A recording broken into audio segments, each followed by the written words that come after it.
Olá, estudantes do 8º ano, aqui é o professor Fabiano e nessa aula nós vamos falar sobre a Covid-19. Nós já estamos falando de várias doenças que acometem o nosso corpo, que afetam vários sistemas.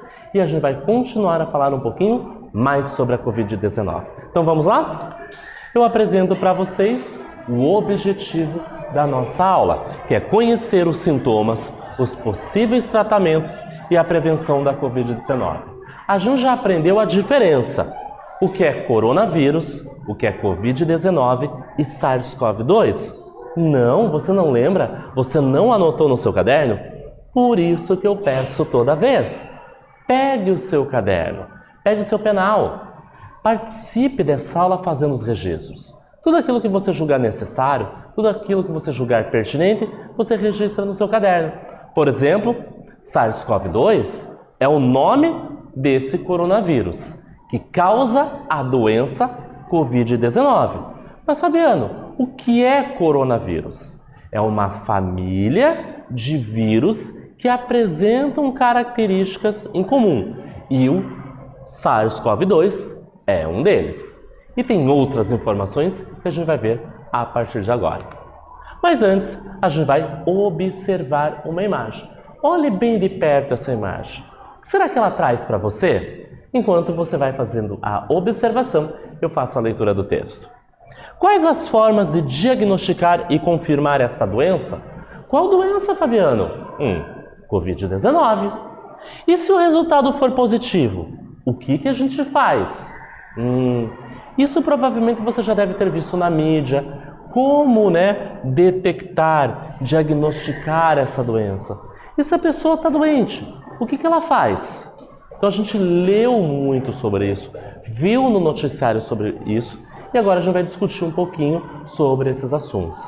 Então eu vou dar um tempinho para vocês pensarem e eu já retorno.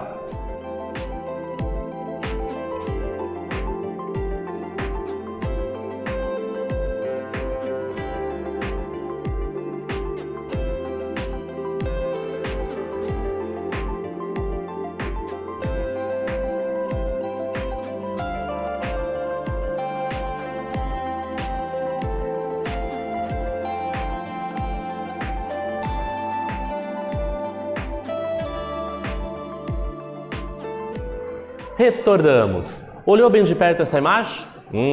É isso mesmo. São maneiras de nós o quê? Confirmarmos se a pessoa vai estar doente ou não.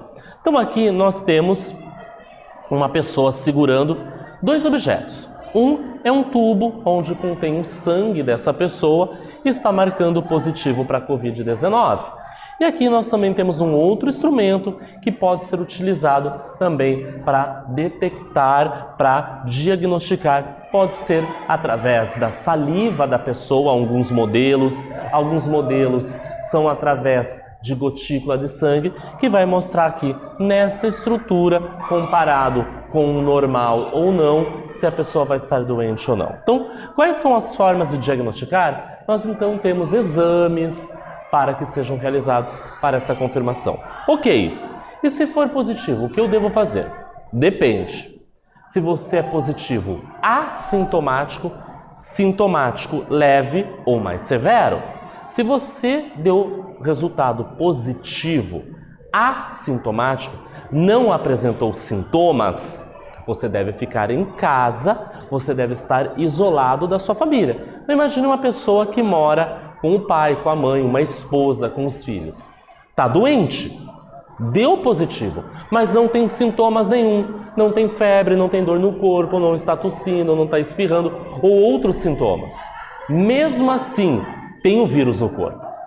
Isola, fica num quarto, vai utilizar só aqueles objetos, não vai compartilhar espaços, objetos e vai cuidar, a família vai se cuidar. Até passar o tempo para que essa pessoa faça um novo exame e ele não esteja mais transmitindo esse vírus.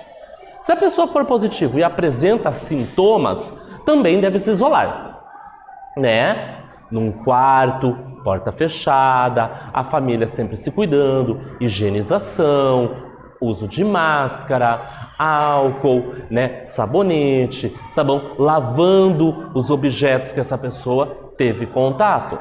Se são sintomas leves, ela vai ter uma consulta com o médico e o médico vai recomendar todos esses procedimentos. Mas se os sintomas forem mais severos, ela não pode ficar em casa.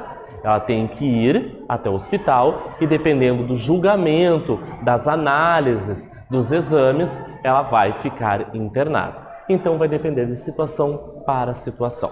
E aqui a gente tem uma representação das formas de diagnóstico. Então nós temos o diagnóstico clínico, que vai avaliar o quê? Os sintomas da pessoa. Ah, estou com febre, né? Eu estou com dor de garganta, eu estou com um pouco de dor no corpo, estou espirrando muito. Então isso é um diagnóstico clínico. O médico vai avaliar os sintomas.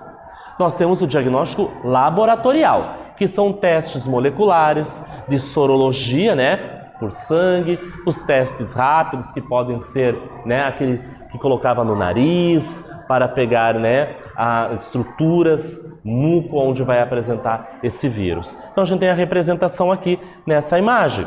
Da primeira situação e na segunda são os diagnósticos laboratoriais. Na primeira, colocando aquela estrutura que se assemelha a um cotonete, e a segunda, sangue.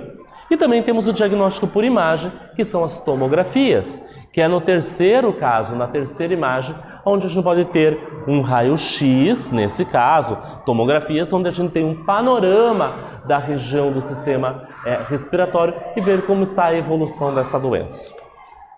Bom, e aí? Nós já sabemos o que é Covid-19, que é uma doença. Mas e esse nome?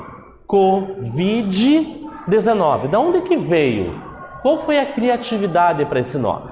Então, Co vem de corona, coronavírus, vi de vírus, então COV, CO de corona, vi de vírus. E o D vem da palavra doença. 19 é o ano que nós reconhecemos, identificamos esse coronavírus.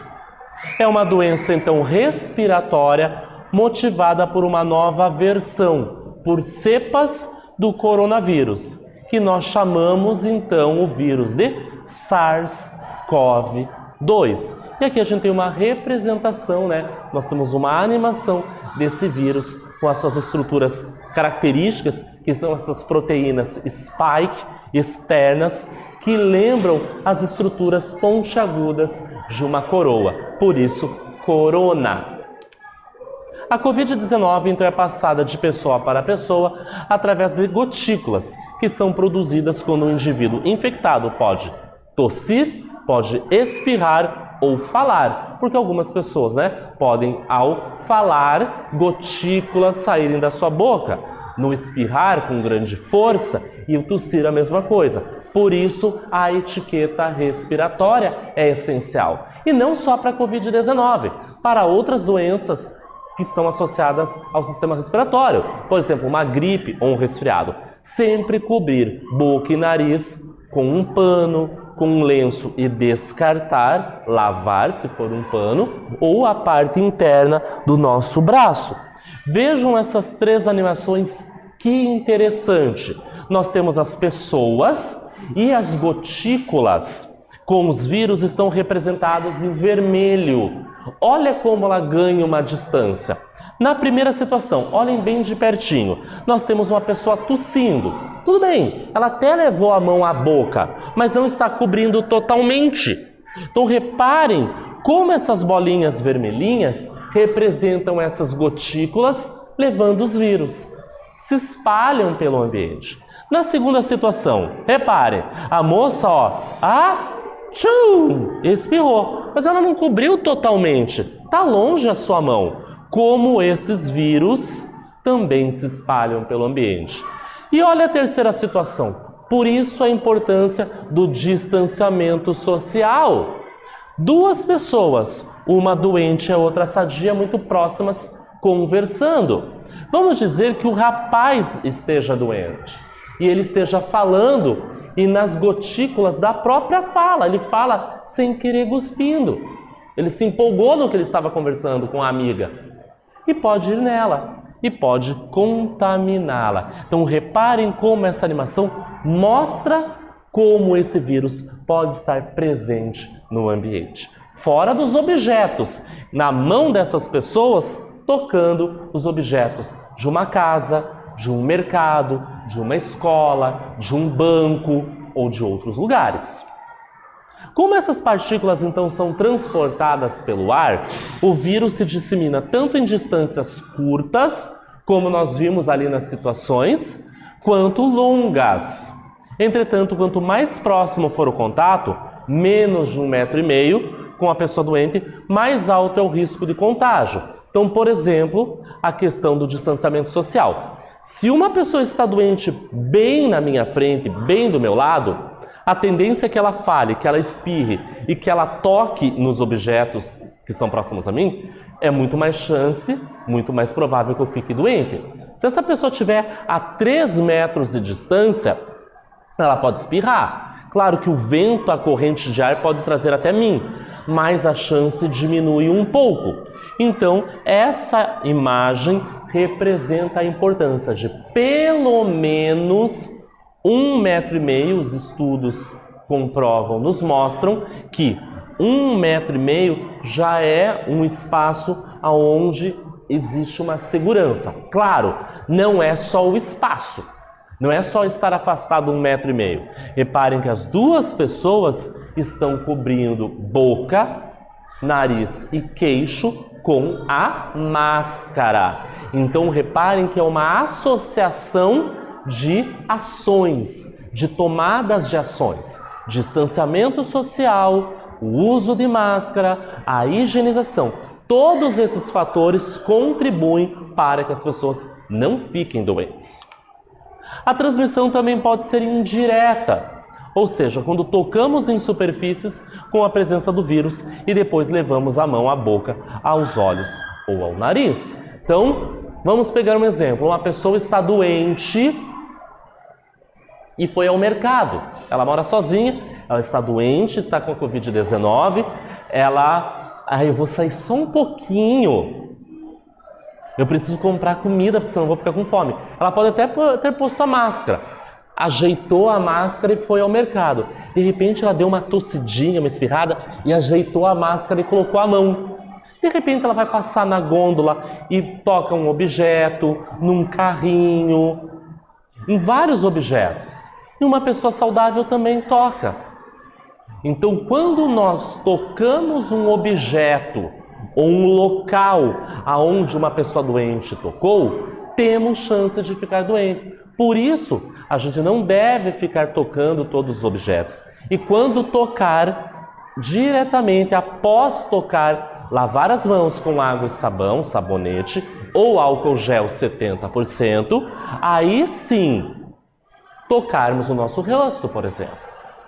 Toquei na maçaneta, eu não sei se a pessoa que estava antes de mim estava doente e tocou. Aí a pessoa esquece, porque o vírus é microscópico, toca a boca, nariz e os olhos. Por isso, não devemos tocar. Tocar boca, olho e nariz somente após a higienização, que a gente tem a eliminação desse vírus. E nós vamos para a nossa primeira atividade. O que devemos fazer em casos de suspeita de Covid? Então, uma pessoa que mora com você, um familiar, um amigo, está suspeito, tem suspeita de Covid. A gente sabe os principais sintomas. Essa pessoa está sentindo algumas coisas. Será que eu posso dizer que ela está positiva? Realmente ela está doente? Ou não? Vou dar um tempinho para vocês anotarem e eu já retorno.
Vamos ver a resposta esperada para essa atividade? Uma pessoa tem suspeita de Covid-19. E aí, o que deve ser feito? Na presença de sintomas, importantíssimo ficar em isolamento. Estou com alguns sintomas, não tenho certeza, me isolo.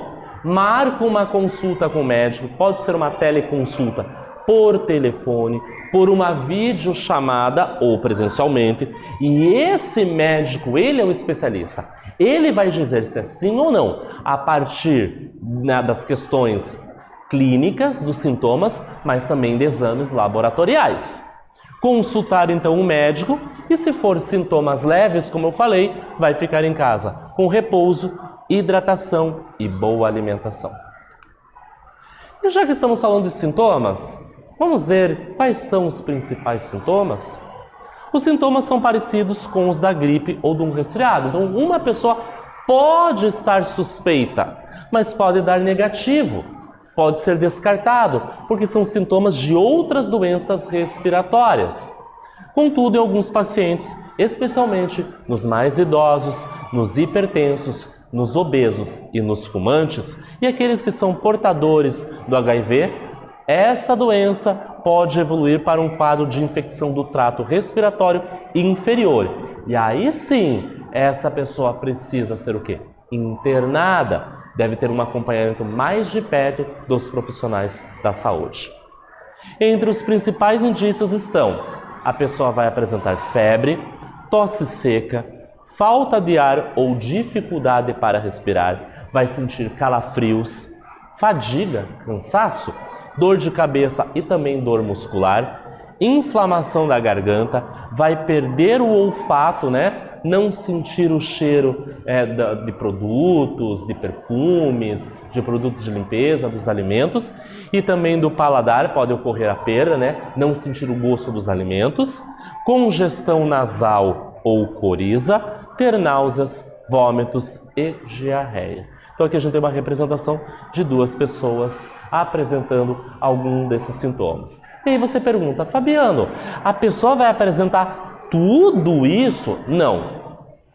São sintomas que foram apresentados. Algumas pessoas podem ter um conjunto de alguns desses sintomas, mas não necessariamente todos. E lembrando que tem pessoas que podem estar doentes e ser assintomáticas, não apresentar nenhum desses sintomas que eu mostrei para vocês. E nós vamos para a segunda e última atividade dessa aula. Quais são as formas de prevenção para esta doença? Que atitudes devemos colocar em prática para evitar a sua transmissão? Vou dar um tempinho para vocês anotarem e registrarem no caderno e eu já volto.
Voltamos! E você anotou no seu caderno super caprichado com a letra super bonita? Depois eu quero ver esse caderno.